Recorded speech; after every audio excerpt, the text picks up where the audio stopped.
ஒரு முக்கிய கூற்று மனிதனுக்கு எக்காலத்திலும் புதிராகவே விளங்குகிறது.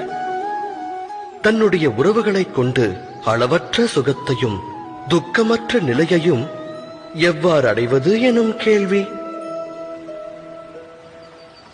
தமது சுற்றமும் சூழலும் தமக்கு என்றும் உற்ற ஆனந்தத்தை தந்துள்ளதா?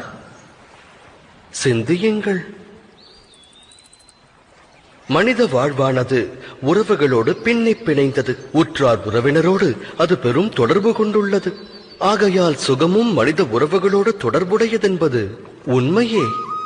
அவ்வாறு இருந்தும் ஏன் சுகத்திற்கு பதிலாக துக்கத்தை மானிடன் பெறுகிறான்? எதற்காக குழப்பமும் போராட்டமும் உறவுகளிடமிருந்து துவங்குகிறது? அதை சிந்தித்ததுண்டா?